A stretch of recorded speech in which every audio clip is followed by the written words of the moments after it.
وسؤال دعويني دلك يا إسكالي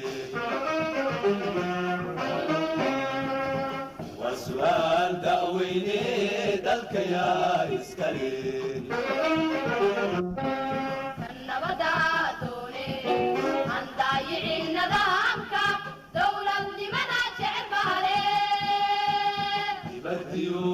ذهبا كنشرها أمي قلب دقناتا وقلين بالي دقناتا وقلين بالي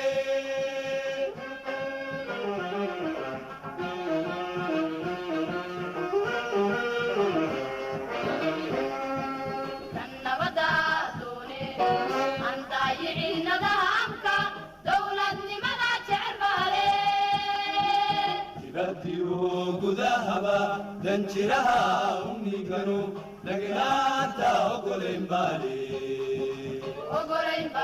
دقناتا وقلين بالي. بسم الله الرحمن الرحيم. magacaygu waa Yuusuf Cali Geedi waxaan ka tirsanahay bahda nabad iyo cadaaladda waxaan rabaa in aan maanta ka hadlo nooca dawladnimo ee u fiican Soomaaliya in ay yeelato. Soomaaliya waxa u fiican in ay yeelato dawladnimo ku hogaamiso shacbiga in ay iyaga ka qayb qaataan soo celinta nabadoodii, soo celinta cadaaladdoodii, soo celinta kalsoonidoodii walaalnimo ee u dhaxaysay, isla markaasna kala shaqaynayso inay ka heshiiyaan wixii kala geeyay oo ay ka maslaxoobaan. yeeshaanna nooc dawladnimo oo shacbiga u noqonayo hoggaan kala shaqaynayo soo celinta arrimahaas bulsho ee halaabayay shacbiga Soomaaliyeed muddada 40 sano ku dhawaadka ahayd oo la fahmaa sida saxda ah oo aan maalin dambe lagu qarjajacaynin qaacido aysan ku jirin danta dalka iyo dadkaba oo la raacaa qaacidada saxda ah oo ay ku jirto danta dalka iyo dadkaba waa in ay shacbiga iyaga laftooda ka qayb qaataan soo celinta nabadoodii laguna garab siiyaa dawladoodana ay sidaas garab istaagtaa lana fahmo sida saxda ah markasta garabna la siiyo. Soomaaliya dhibaatada koowaad ee haysato waa nabad la'aan, kalsooni la'aan, codad ayaa kala gashay dadkii Soomaaliyeed oo waa dagaalameen mana ismaslaxaynin. Marka ma imaan karto wax ay shirka ku yihiin in ay si sax ah u wada sameeyaan. Sida aan ognahay kulligeen dawladnimada, qarannimada, ummadnimada waxaa lagu yahay shirko. dadkii shirkada ku ahaa oo aan isku qalbi fiyoobeen heshiininna ismaslaxayninna wax fiican ma keeni karaan mana samaysmi karto. beenna la iskuma sheegi karo markasta waqtigaaga qaaliga ahna been laguma bixin karo. waxaa loo baahan yahay in dariiqa saxda ah la maro. dariiqa saxda ah waa dawlad shacbiga ku hogaamiso haddana kala shaqayso inay ayaga ka qayb qaataan dib u sixidda wixii ka halaabayay muddada 40 sano ku dhawaadka ahayd. hadda waa la fahmi karaa waxa ay u baahan yihiin shacbiga in ay dib u helaan waana in lagu garab istaagaa.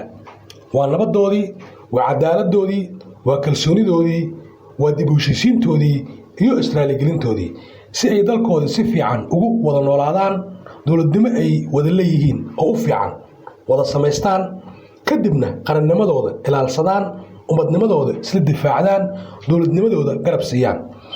sidaas inay ku sifoobaan ayaa looga baahan yahay oo ay mabaadi'daas qaran yeeshaan qofka iyo dadkaba ee u horseedayo daacadnimo, walaalnimo, kullina ka turjumayo jiritaanka ummadnimadooda.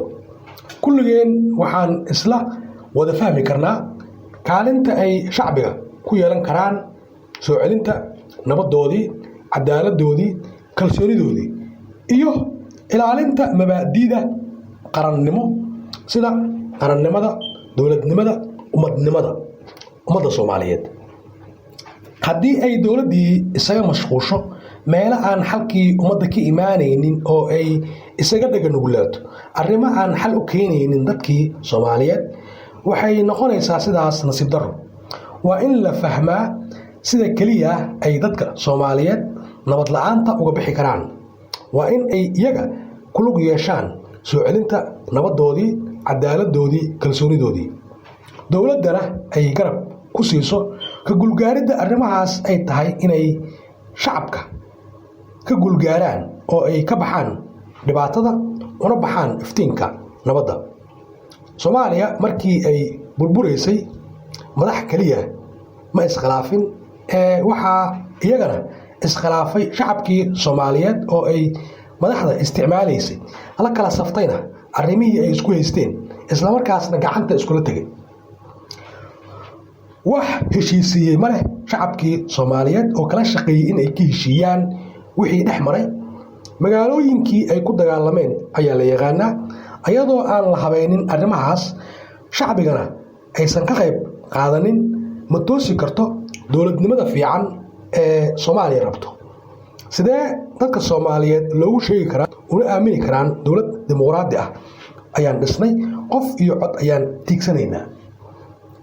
waxyaabahaas wanaagsan oo dhan waxa suuragelin karo waa shacabka. suuragalna ma noqon karto in aan shacbigii lala shaqaynin oo laga talagelinin si ay u suurtagashaan.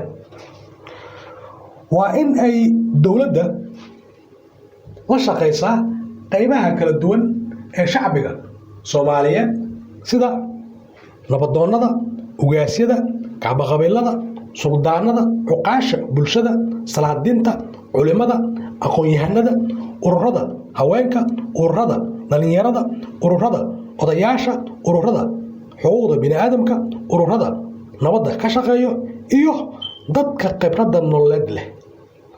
adeegsiga iyo howlgelinta qaybahan kala duwan ee bulshada waxay suuragelin karaan inay nabaddii iyo kalsoonidii ummadda si fudud ku soo laabato. suuragal ma noqon karto sidaan oo nabad iyo kalsooni shacab ma ku samaysmayso ma la dhihi karo oo waxaan haynaa caddeymo rasmi ah oo shacabka Soomaaliyeed ay sameeyeen. ummadda Soomaaliyeed waxay iska xoreysay gumaystihii ayagoo ka koobnaa qaybaha aan hadda soo sheegay. da'dooduna waxay isugu jirtay 18 ilaa 60 jir, isla markaasna aan haysanin hanti ku filan, cunto ku filan, caafimaad ku filan, aqoon ku filan, qalab hub ah oo ay ku dagaalamaan iyo cadadda tiradooda oo aan ku filnayn. ayay la dagaalameen gumaystihii haystay intaas iyo in ka badan. waxa ay ku dagaalamayeen oo keliya waxay ahaayeen inay safka hore ee dagaalka ku dhintaan intii la gumaysan lahaa. mabda'aas ayaa u suura geliyey inay ku guulaystaan oo ay soo hoyaan guusha gobonnimada Soomaaliyeed.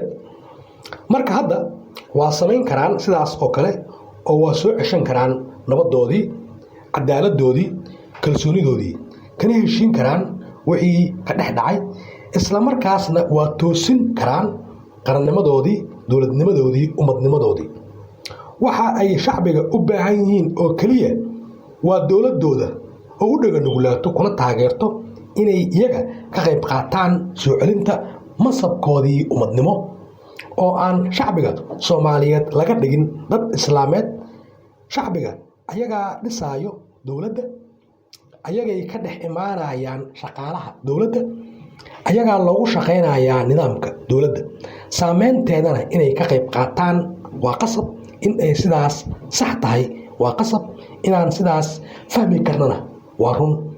magacaygu waa Yuusuf Cali Geedi, waxaan ka tirsanahay bahda nabadda iyo cadaaladda. wabilaahi tawfiiq.